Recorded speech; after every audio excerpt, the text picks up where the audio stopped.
Srimad Bhagavatam, translated with commentaries by His Divine Grace A.C. Bhaktivedanta Swami Prabhupada. Canto 1, Chapter 2, Divinity and Divine Service. Text 12. The Absolute Truth is realized by the seriously inquisitive student or sage who is well equipped with knowledge and who has become detached by rendering devotional service and hearing the Vedanta Shruti. Purport. The Absolute Truth is realized in full by the process of devotional service to the Lord Vasudeva, or the Personality of Godhead, who is the full-fledged Absolute Truth. Brahman is his transcendental bodily effulgence, and Paramatma is his partial representation. As such, Brahman, or Paramatma realization of the Absolute Truth, is but a partial realization. There are 4 different types of living beings: the karmis, the jnanis, the yogis, and the devotees. The karmis are materialistic, whereas the other 3 are transcendental. The first-class transcendentalists are the devotees who have realized the Supreme Person.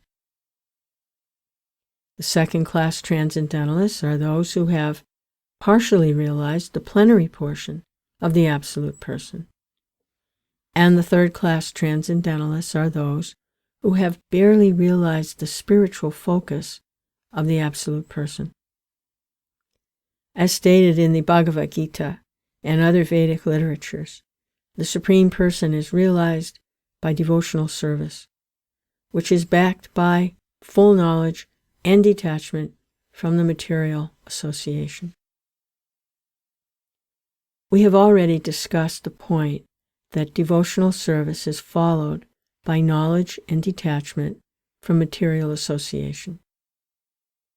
As Brahman and Paramatma realization are imperfect realizations of the Absolute Truth, so the means of realizing Brahman and Paramatma, that is, the paths of jnana and yoga, are also imperfect means of realizing the Absolute Truth.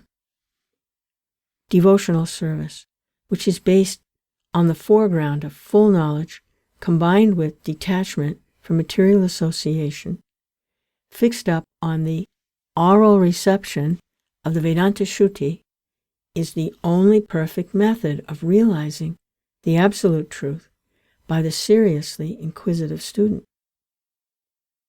Devotional service is not therefore meant for the less intelligent class of transcendentalists. There are 3 classes of devotees, namely, first, second, and third class. The third-class devotees, or the neophytes, who have no knowledge, nor are detached from the material association, but who are simply attracted by the preliminary processes of worshipping the deity in the temple, are called material devotees. Material devotees are more attached to material benefit than transcendental profit. Therefore, one has to make definite progress from the position of material devotional service to the second-class devotional position. In the second-class position, the devotee can see 4 principles in the devotional line, namely, the Personality of Godhead, His devotees, the ignorant, and the envious. One has to raise himself at least to the stage of a second-class devotee and thus become eligible to know the Absolute Truth. A third-class devotee, therefore, has to receive the instructions of devotional service from the authorized sources of Bhagavatam. The number 1 Bhagavatam is the established personality of devotee, and the other Bhagavatam is the message of Godhead. The third-class devotee has, therefore, to go to the personality of devotee in order to learn the instructions of devotional service. Such a personality of devotee is not a professional man who earns his livelihood by the business of Bhagavatam. Such a devotee must be a representative of Shukadev Goswami, like Sutta Goswami, and must preach the cult of devotional service for the all-round benefit of all people. A neophyte devotee has very little taste for hearing from the authorities. Such a neophyte devotee makes a show of hearing from the professional man to satisfy his senses. This sort of hearing and chanting has spoiled the whole thing, so one should be very careful about the faulty process. The holy messages of Godhead, as inculcated in the Bhagavad Gita or in the Srimad Bhagavatam, are undoubtedly transcendental subjects, but even though they are so, such transcendental matters are not to be received from the professional man who spoils them, like the serpent spoils the milk simply by the touch of his tongue.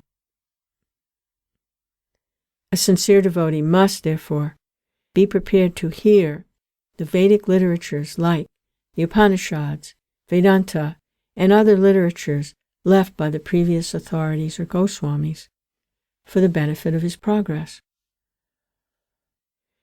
Without hearing such literatures, one cannot make actual progress, and without hearing and following the instructions, the show of devotional service becomes worthless, and therefore a sort of disturbance in the path of devotional service. Unless, therefore, devotional service is established on the principles of Shruti, Smriti, Purana, or Pancharatra authorities, the make-show of devotional service should at once be rejected. An unauthorized devotee should never be recognized as a pure devotee. By assimilation of such messages from the Vedic literatures, one can see the all-pervading localized aspect of the personality of Godhead within his own self, constantly. This is called Samadhi. Text 13. O best among the twice-born, it is therefore concluded that the highest perfection one can achieve by discharging his prescribed duties, dharma, according to caste division and orders of life, is to please the Lord, Hari. Purport. Human society all over the world is divided into 4 castes and 4 orders of life. The 4 castes are the intelligent caste, the martial caste, the productive caste, and the laborer caste. These castes are classified in terms of one's work and qualification, and not by birth. Then again, there are 4 orders of life, namely the student life, the householder's life, the retired, and the devotional life. In the best interest of human society, there must be such divisions of life. Otherwise, no social institution can grow up in a healthy state. And in each and every one of the above-mentioned divisions of life, the aim must be to please the supreme authority of the personality of Godhead. This institutional function of human society is known as the System of Varnasrama-Dharma, which is quite natural for the civilized life. The Varnashram institution is constructed to enable one to realize the absolute truth. It is not for artificial domination of one division over the other. When the aim of life, that is, realization of the absolute truth, is missed by too much attachment for indriya priti, or sense gratification, as it is already discussed herein before, the institution of the Varnashram is utilized by selfish men to pose an artificial predominance over the weaker section. In the Kali Yuga, or in the age of quarrel, this artificial predominance is already current. But the saner section of the people know it well, that the division of castes and orders of life are meant for smooth social intercourse and high thinking, self-realization, and not for any other purpose. Text 14. Therefore, devotees should constantly hear about, glorify, remember, and worship the Personality of Godhead Bhagavan, who is their protector. Purport. If realization of the Absolute Truth is the ultimate aim of life, it must be carried out by all means. In any one of the above-mentioned castes and orders of life, the four processes, namely, glorifying, hearing, remembering, and worshiping, are general occupations. Without these principles of life, no one can exist. Activities of the living being involve engagements in these different four principles of life. Especially in modern society, all activities are more or less dependent on hearing and glorifying. Any man from any social status becomes a well-known man in human society within a very short time if he is simply glorified truly or falsely in the daily newspapers. Sometimes political leaders of a particular party are also advertised by newspaper propaganda, and by such glorifying method, an insignificant man becomes an important man within no time. But such propaganda work by false glorification of an unqualified person cannot bring about any good, either for the particular man or for the society. There may be some temporary reactions to such propaganda, but there are no permanent effects. Therefore, such activities are a waste of time. The actual object of glorification is the Supreme Personality of Godhead, who has created everything, manifested before us. We have broadly discussed this fact from the beginning of the Janmadyasya sloka of this Bhagavatam. The tendency to glorify others, or hear others, must be turned to the real object of glorification, the Supreme Being, and that will bring happiness.